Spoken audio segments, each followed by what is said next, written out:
monitor LinkedIn for when it goes live. Are you guys focusing on Q3? Like, are you quarterly focused, or is it? We are. Yeah. So the salespeople are chasing the last few deals now that they can squeeze out of it. Yeah. Let me just check here on the LinkedIn page whether it's gone through yet. It popped up on my notifications. Ah, perfect. We're live. So let's start, Erik. But yeah, hey everybody, thanks for joining today. Today we're gonna talk about community-led growth. If that's actually a particular strategy, or if kind of maybe it's an outcome of a lot of other things you do. And the reason why I got inspired for this topic here was because of Erik, who's joining. Because maybe was it in the beginning of the year, Erik, we wrote a little bit about what are your marketing strategies, and yours had community there and mine didn't. So that made me start to think a bit more about, should a community actually be part of something we spend our time on, and what is it, and all that.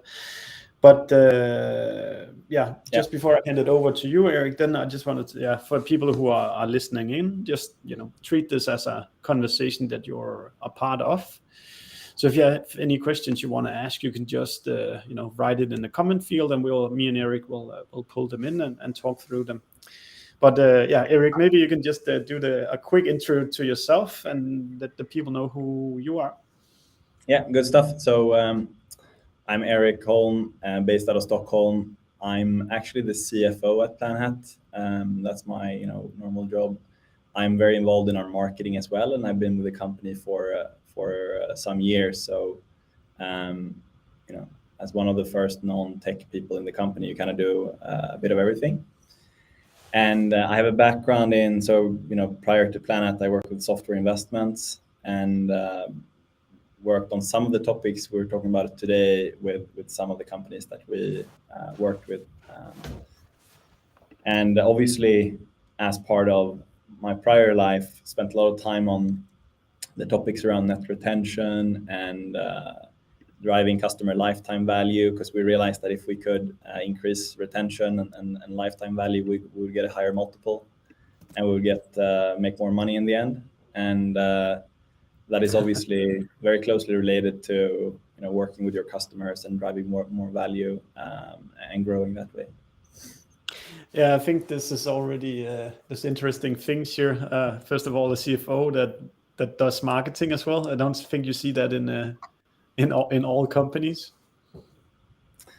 No, I mean that's not ideal. Like, there's pros and cons with everything, but that's not the long-term plan here either. But there's been definitely some advantages as well when you're a small company. And I can talk a bit about. I can give some background to Planhat as well, and it will explain part of it. So Planhat, ultimately what we do is we help our customers understand their customers, work with their customers, drive value for their customers, and ultimately drive retention. And you can think about Planhat as a modern CRM for your existing business. And we've built, so our entire growth has been very customer-led or community-led or whatever you want to call it through the years. Mm-hmm. So we've built a product that's very ambitious, I think, for some time. So we started in 2015. In 15, 16, 17, 18, 19, we had 0 people in sales and marketing. So we only had people in tech and product. Oh, yeah. And we organically kind of landed a few customers here and there. We didn't raise any money. So the only thing that funded our business was our customers, basically. And we worked with our customers to evolve the product and to learn and iterate, and eventually things started we're far from done still, but eventually our product started becoming better and better. And around 2019, 2020, we hit some inflection point where we started landing a lot more customers and larger customers, and this allowed us to scale rapidly in the last few years. But I think one thing that's been evident throughout that journey is we've always been funding our business, and we've always driven our business with our customers as the main source, right? And we've landed, customers have come to us via referrals and word of mouth and referrals as the main source as the main source, basically. So it's we've really gone through this journey, and we're still in that journey, but that's kind of where we're coming from. And now in 2021, 2022, we've expanded the team, we've professionalized, we're around 160 people, looking to be around 200 people end of this year. And we did actually do a relatively large Series A earlier this year. So we're also kind of going through phases as a company, but there's a long history to it as well. Yeah, it seems like you've been community-led before it even had a real name. Yeah, no, certainly. And I think we're changing we try to stay community-led in terms of our marketing, but I think we've been community-led, as a company in general, for sure. Yeah, if we can then let's try to skip the buzzword of it, and then maybe try to say maybe you can say a few things about what it is actually you do when you feel that you're community-led, or what are some of the specific activities that takes place. Yeah. So maybe still a generic answer to start, but one general thing is it's difficult to. I'm not a marketer, but for me, it's difficult to isolate. We do community-led market. It's a company-wide thing where we try to build a good product that our users, i.e. our community, that our users appreciate and like, and we try to make them advocates, and we try to use that community to obviously help them drive value, but also to get more customers and to drive more revenue in our existing base. Are these are they collected or unified somewhere, either in a Slack channel or a Facebook group, or is it just an email list, or what is it? I mean, so to the practicalities, we're doing a lot of things. I think we're the main thing is building a good product. I keep coming back to that, but the marketing activities that we do, we run physical events, we run virtual events, targeting only customers, and then also a mix of customers and prospects. Yeah. We've for some years ran a couple of different webinar series, and we try to we're very firm on making them a series of events to keep doing it, because you learn over time, you improve, you iterate. So we run one webinar series targeting customer success leaders and one targeting customer success or CSMs. Slightly different topics. Yeah. We run a podcast, also targeting both leaders and CSMs. And then in regards to we do have a Slack group that we leverage for certain topics within our community as well. Is it an open community or only for the customers? So the last part there? Yeah, the Slack channel? Of course. Yeah, it's for the customers. But I think we're doing a lot of work there, and I have a colleague, Courtney, who recently joined. She's now head of our community, and I think she's doing a lot of work to expand that community as well. Yeah. And it may be different here down the line. That's actually maybe a good thing to drill into, since you said you've just hired a new head of community. what were kind of in that job description that you were looking for? So, Courtney specifically, she's amazing. So she's customer success executive herself, been running both CS and sales teams before, and been part of the community.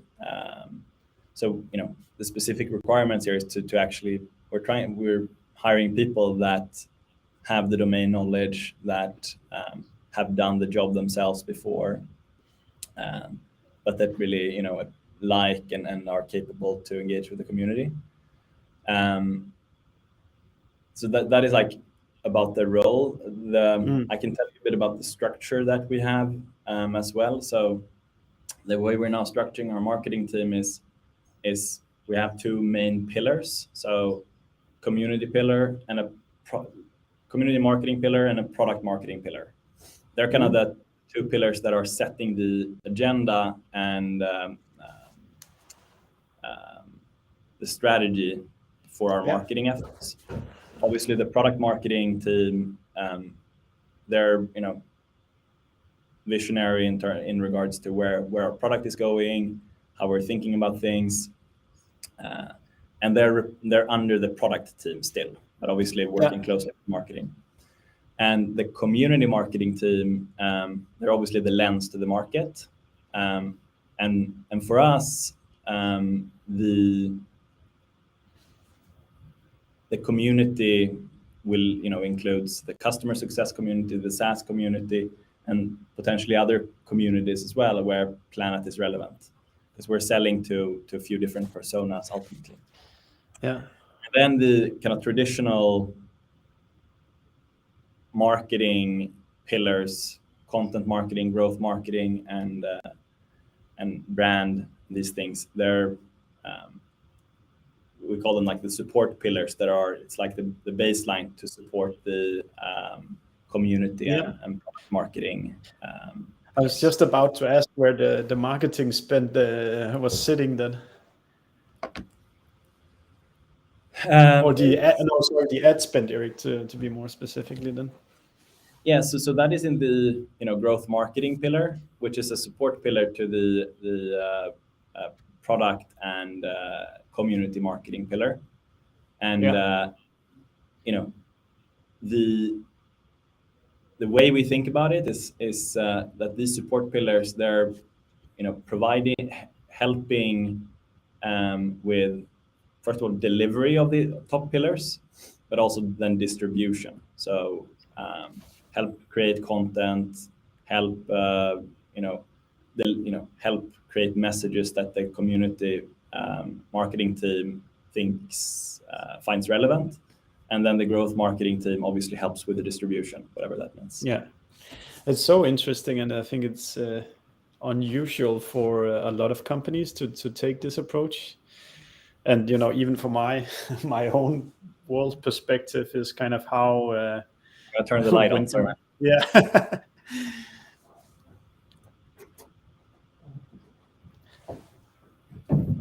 I think a lot about marketing as kind of, you want to be driving revenue with marketing, and then it's kind of sort of think of a funnel of activities that leads to you producing enough deals for the salespeople. Where it seems that you start the thinking around marketing differently than this approach. Yeah, maybe like I don't know how marketing should be, like how these things should be done, but I know how we do that. That's maybe good, yeah. And so that's how we do things, and I think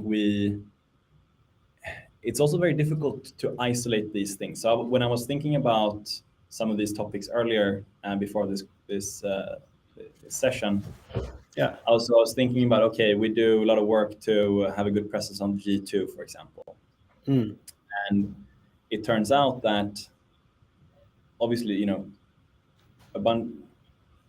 that's our community contributing to spreading the word about Planhat in a way, but it has many other implications as well. So we're doing a lot of work on acting more on intent data, in general through the sales and marketing org.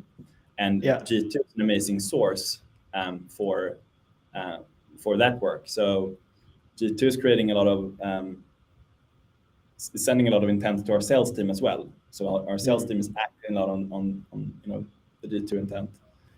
Yeah, it becomes kind of a holistic movement of, you build a community with the users. The users are then happy users of your product, and then they're open for delivering G2 reviews, which then again feeds your sales people the next people that they can go chase.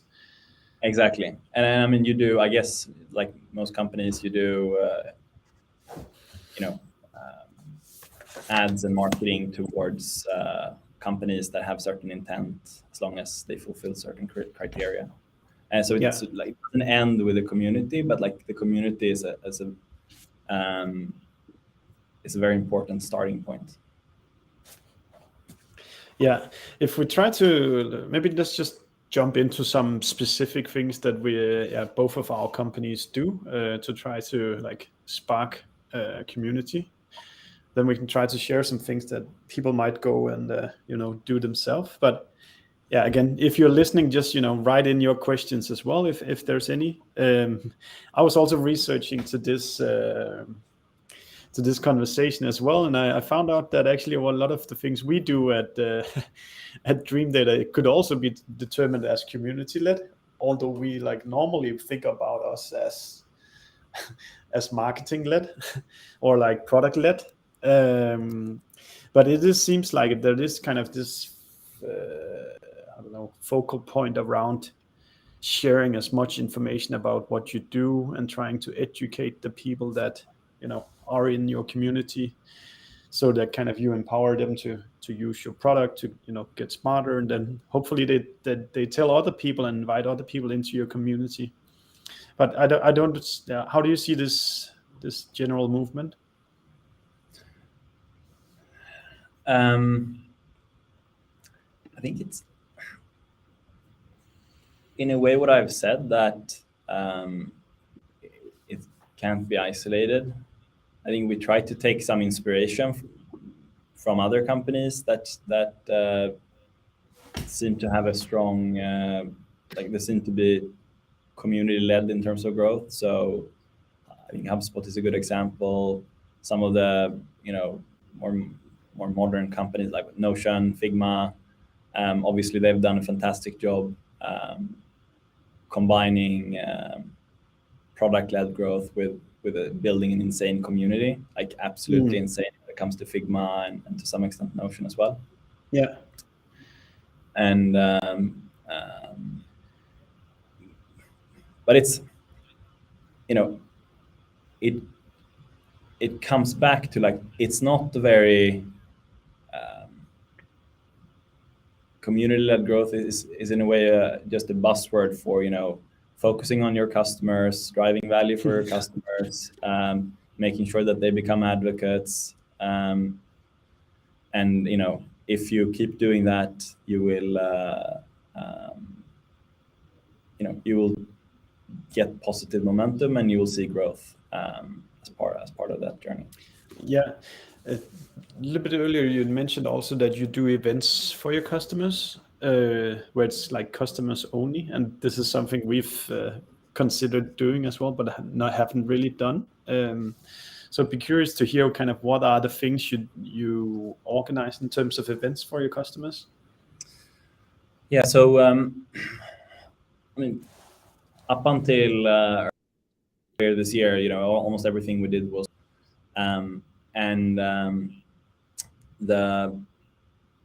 the thing we're doing now. So we have an event today in Paris, for example, smaller setting, 30 customer success leaders coming together on, I think, a couple of different topics.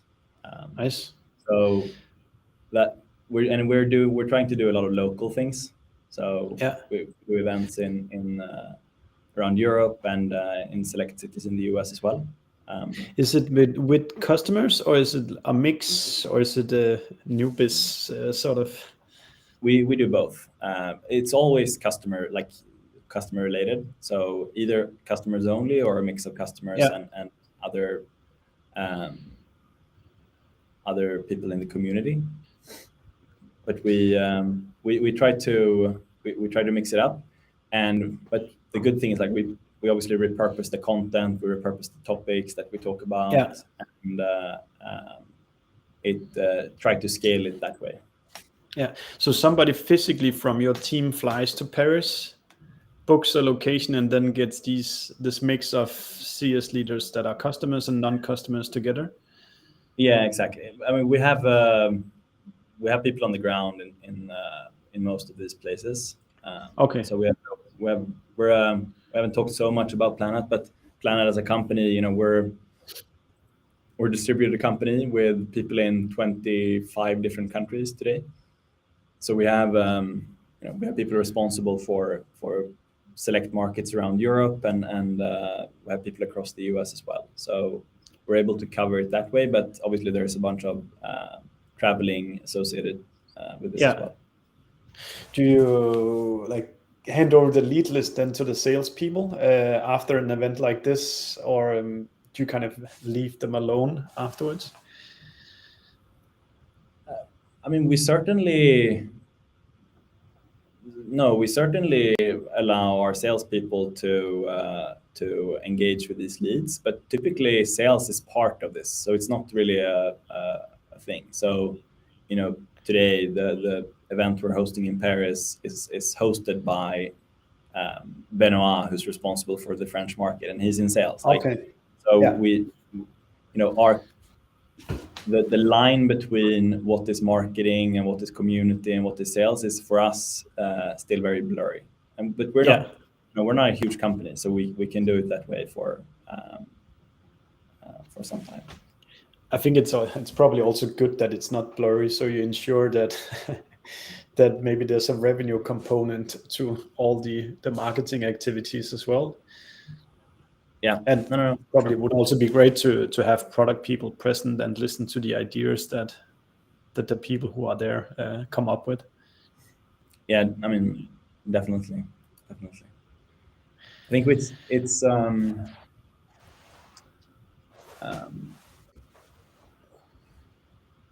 it's certainly the case, and I think it's how we've done things since the very beginning. It's very like in our core. Yeah. Has there been any kind of inflection points where kind of things have accelerated when it comes to communities? Or has it kind of been just one steady performance of keep interacting with people?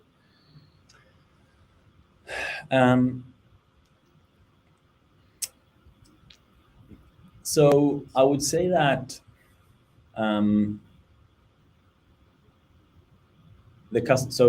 for us, the customer success community is obviously much larger today than what it was a few years ago, like much larger. The role customer success manager, you know, in that type of department is growing rapidly. What's interesting is it's a very so obviously depending on what community you serve, like a community strategy will be different. So if you're selling banking software, the community is a huge market still. But the community is quite well defined. Like you're serving a certain vertical, probably a certain use case, and whatnot. If you're selling security software, you're selling into, I mean, a CISO or like, you know, security officer, and I can imagine the community is somewhat defined. One challenge we're seeing is customer success is a lot of different things at different companies. Yeah. And I sometimes say like customer success is a bit of an odd thing. It's about making your customers successful with your product, which is like business 101. And if you can't make your customer successful with your product, like you have a problem. And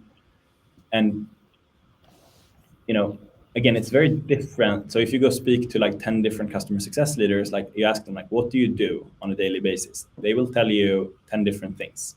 So one will say, hey, well, I do onboardings. Another one will say, well, I drive product adoption. The third one will say, I manage renewals and I have a quota to sell more to our existing base, which makes And same goes for like if it's customer success people working for different companies that sell into different verticals, like the domain knowledge that they're that they need different. will also be hugely different. Like for you guys, you're selling into a marketing persona, I guess. So that's the community you're targeting. If you're selling again security software, or even if you're selling like audit software, like you will try to speak to a community of auditors. Whereas for us, it's like it's very broad. Like the domain is broad, what people do is broad. So that's a challenge we definitely have. I think that's also a reason why customer success content has been relatively basic for a long time. There's a lot of like, how do you run an onboarding? Well, you have an agenda, then you like make sure you have follow-up. So like a lot of very basic content. It's definitely evolving, but I think a main reason for the content being basic is that it actually is very broad. Like it's difficult to focus in and go deep. Yeah. Have you decided on kind of like an ideal customer profile or persona then for Planhat? Yeah. So our ICP has always been where we're coming from is we've been selling to fast growing SaaS companies typically. Yeah. Same. That's been our core, but at the same time, we've been, one I don't know if it's a joke or not, but like if you Google like how do I build a SaaS company, what will pop up is if you click the first link, it will say like find a niche, tighten the niche, like find your core ICP. And then invest a bunch of millions of dollars, billions of dollars into this, and you will go to the moon, and you will win. Whereas we have done actually the opposite, where we've built a very broad product for a very broad set of use cases from the very beginning. And when you do it that way, like there's a high risk of failure. But if you crack it, I think it has a lot more potential. So and coming back to where we started, like, by having this strategy, like you have to let it take a long time. So for us at Planhat, like we've had to build product, work with our customers, iterate the product, churn some customers, work with a few new customers, improve our product, and over time, now some things are like really, really solid. Like some things are 99% done. Some things are 100% done. Some things are 70% done, and we still have a bunch of things to build. But it's I think we have a certain type of ICP where we do really well, but we also don't. We haven't adopted the strategy of just going after a niche tight ICP. We have actually tried to go broader, and I don't think it would have been possible if we weren't customer led because we've had to take our time. Yeah, that actually makes a lot of sense, because our product is quite broad as well, and you need to cover a lot of things before you can like start to run fast. So I can definitely relate to that. Have you been, so in terms of the community, I'm just thinking that it's, at least from the outside, Planhat seems like a fairly technical or like data heavy product as well. So is there kind of like a dual persona, a dual community? So there's the CS part of the community, and then there's the data people that makes Planhat work, that works together with the CS people. Yeah, yes, certainly. So there's definitely the revenue operations, customer success operations, sales operations community. Yeah. Do you smash them together, or do you keep them apart? No. We're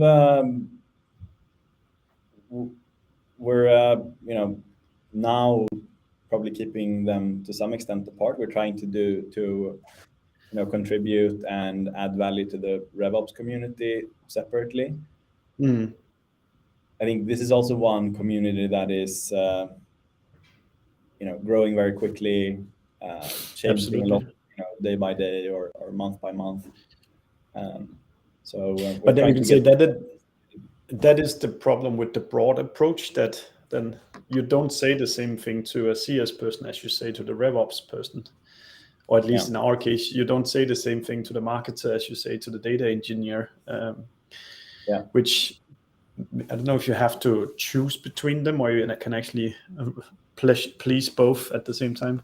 Yeah, no, I mean you cannot for us, or you can definitely not choose between them. Like you need to cater to both to be successful, certainly, and there's probably other stakeholders that you need to cater to as well.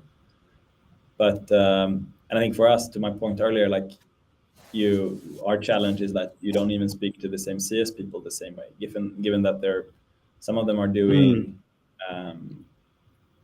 different things. They're in different domains. And so we try to be focused within those domains as well, where we, run events or virtual events targeting a certain, an event for people active in selling into banks, for example. Yeah. Cool. Now we're coming to the end, Erik. If you think back on what we've talked about, is there what are probably the most important things for people to remember when they kind of want to get a community to flourish or to succeed with this kind of community-led approach?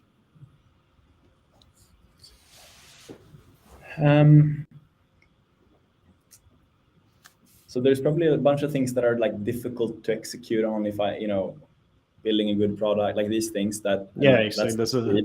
That's difficult to execute on. I think if like one thing that we so I don't want to say like this is what you should do, but like one thing that I feel we have done well is we've been very firm on we run a series of events. So we run a certain webinar series, or we run an event series that's like repetitive with similar concept. We can repurpose the content. Like over time, it gets better. And over time, it increasingly adds more value, and we can scale it. So, so it would be have repetition, repurpose, and make sure that like you don't run ad hoc, too much ad hoc community events, but rather like keep the cadence. Okay. It's to my nature, I'm normally always trying, let's just try and do stuff to see what is the response from the world. So I guess we need to get a little bit more structured or like consistent then to it. Are there any things you want to tease that is coming up from Planhat in that sense then in terms of community building? Yeah, I mean we're running events this fall in several cities in the US. We're running events in again in Paris today, but we're gonna run things in London a couple of times this fall, in Helsinki, in Stockholm, in Berlin. Oh wow, okay. I think in Amsterdam as well. So we're running a lot of things, and we're trying to. I think our strategy is to be local, on the ground, and have leaders in important markets. And by doing that, we can actually execute on local things in these specific cities. Because we outsource, but like the owner in the market or the leader in the market, together with our marketing team, obviously, but they own the event, they own the execution, they make sure that the people that they think are relevant, attend, etc. That's really, I think if there's one thing I take with me is these kind of the local approach to building community, which I've done earlier in my career, but kind of have forgotten in this very digital world. And I think the place you do build the best relationships are physical and local, maybe with a beer or a coffee in between as well. Yeah, it requires some investment and time to actually have this local setup, and you obviously need to be very diligent on who you hire and what people you have and all these things. But I think if you do get the right people, like then it's gonna be very powerful. Yeah, super nice, Erik. Let's stop the stream now, and thank you so much, Erik, for joining, and for the people listening, thank you for listening in as well.